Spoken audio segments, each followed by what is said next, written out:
है।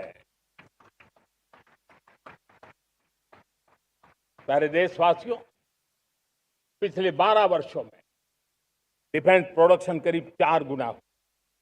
खादी और ग्रामोद्योग का उत्पादन करीब 5 गुना हुआ। इलेक्ट्रॉनिक मैन्युफैक्चरिंग करीब 7 गुना बढ़ा। आधुनिक रेलवे कोच का निर्माण 21 गुना बढ़ा। मोबाइल फोन उत्पादन 33 गुना बढ़ा। इतना ही नहीं, आधुनिक युग को देकर के भी डिजिटल और इनोवेशन की दुनिया में भी हमने अपना परचम लहराया। इंटरनेट कंज्यूमर करीब करीब 4 गुना बढ़े। पेटेंट ग्रांट होने की संख्या 4 गुना बढ़ी। डिजिटल ट्रांजैक्शन 100 गुना बढ़े। सामान्य मानवीय की सुविधाओं की तरफ भी हमने उतना ही गंभीरता से काम किया। हर साल औसतन 15 गुना ज्यादा तेजी से हमने नल से जल कनेक्शन दिए। हर साल औसतन 6 गुनी ज्यादा रफ्तार से लोगों को गैस कनेक्शन दिए। हर साल 4 गुनी रफ्तार से गरीबों के लिए टॉयलेट बनाने का काम किया। हर साल 3 गुना ज्यादा तेजी से गरीबों को घर देने का काम किया। देश ने गवर्नेंस में भी बहुत बदलाव लाया। हजारों की संख्या में कंप्लायंसेस खत्म किए। सैकड़ों की तादाद में पुराने कानून खत्म किए। पिछली शताब्दी के कानूनों से 21वीं शताब्दी की मार्च नहीं हो सकती। हमने आधुनिक इंफ्रास्ट्रक्चर के लिए मेट्रो का विस्तार किया। हमने पब्लिक ट्रांसपोर्ट को ताकत दी। जिस स्पीड से काम, जिस स्केल पर काम किया, ये सब, ये रफ्तार, ये विस्तार, ये अचीवमेंट आजादी के बाद पहली बार पिछले 1 दशक ने देखा है। और जब इतनी सारी सिद्धियां हमारे सामने हो, इतनी तेज गति दिखाई देती हो, देशवासियों का सामर्थ्य पल पल प्रकट होता है, तब तो 2047 में विकसित भारत बनने का संकल्प कभी भी अधूरा नहीं रह सकता है। ये सारे आंकड़े इस बात की गवाही देते हैं कि हम आगे बढ़ने वाले हैं। मेरे प्यारे देशवासियों, लेकिन उसके लिए आत्मविश्वास की जरूरत होती है, आत्मगौरव की जरूरत होती है, और साथ साथ आत्मनिर्भर भारत होना भी बहुत जरूरी होता है। और इसलिए बीते वर्षों में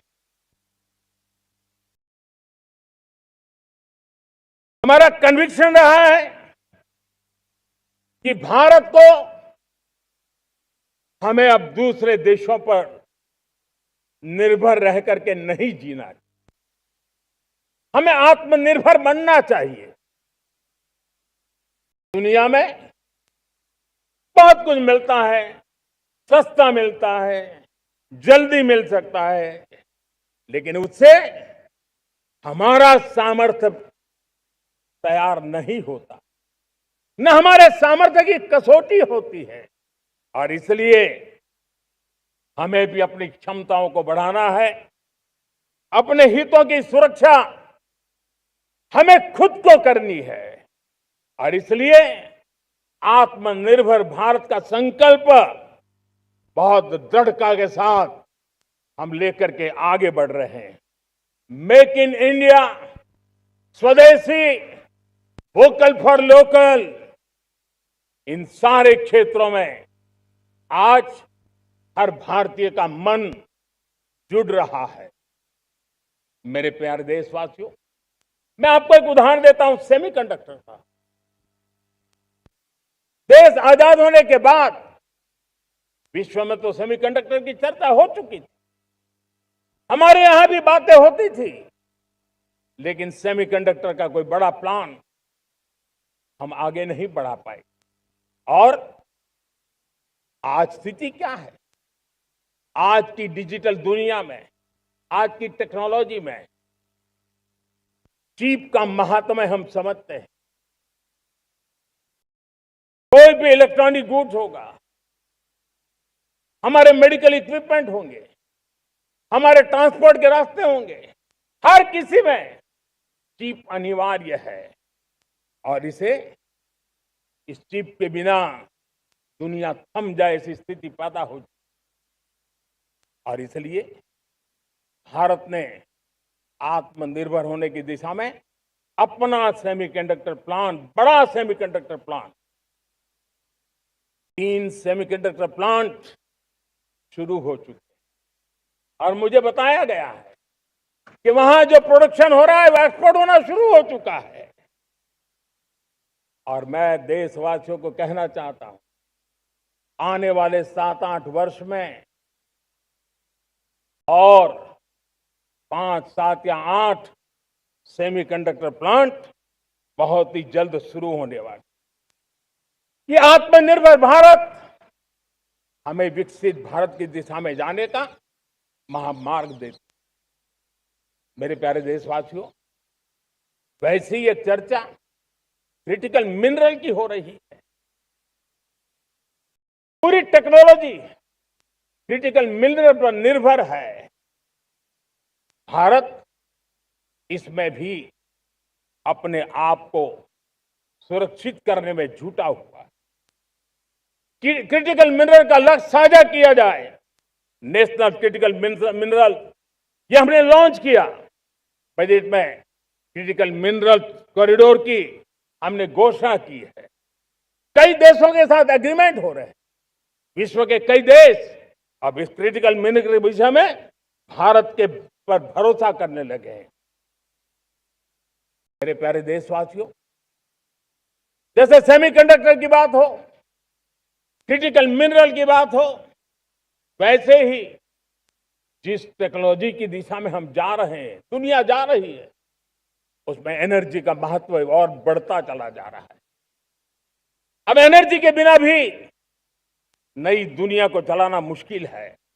और इसलिए हमें चिप हो, एआई हो, डेटा सेंटर हो, हमें बहुत बड़ी मात्रा में बिजली की जरूरत होगी। एनर्जी सिक्योरिटी ये हमारे समय की मांग है। और इसलिए हमने पहले से ही उस दिशा में एक के बाद एक मजबूत कदम उठाए हैं। एनर्जी सिक्योरिटी का एक बड़ा माध्यम है परमाणु ऊर्जा, न्यूक्लियर एनर्जी। हमने पार्लियामेंट में शांति एक्ट पास कर करके एक नए लक्ष्य तरफ जाने का रास्ता तय कर लिया है। 2047 तक हम 100 गीगावाट न्यूक्लियर पावर का लक्ष्य लेकर के चल रहे हैं। इसी एक दशक में हम 5 नए न्यूक्लियर रिएक्टर शुरू करने का लक्ष्य लेकर के चल रहे हैं। इस वर्ष भारत ने फास्ट ब्रीडर न्यूक्लियर टेक्नोलॉजी में महारत हासिल करके एक अहम पड़ाव पार किया है। और उसके कारण परमाणु ईंधन में आत्मनिर्भर बनने की दिशा में हमें एक बहुत बड़ा सफलता का कदम हमने रखा है। मेरे प्यारे देशवासियों, कई बार संसाधनों की कमी के कारण देश रुकता नहीं है, लेकिन रुकने का कारण सोच की सीमाएं होती हैं। जब सोच बंध जाती है, सीमाओं में सड़ने लग जाती है, तब हम अपने सामर्थ्य को भी पहचान नहीं पाते हैं।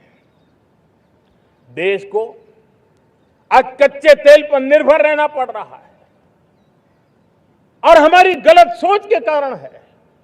आप जान के हैरान हो जाएंगे, हमने समुद्री तट पे 99% हमारा समुद्री तट का पूरा हिस्सा ऐसी सोच के कारण नो गो एरिया घोषित करके रखा था।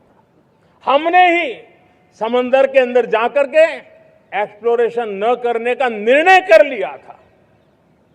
ये सोच का दारिद्र्य था। हमने फैसला किया ये नहीं चल सकता।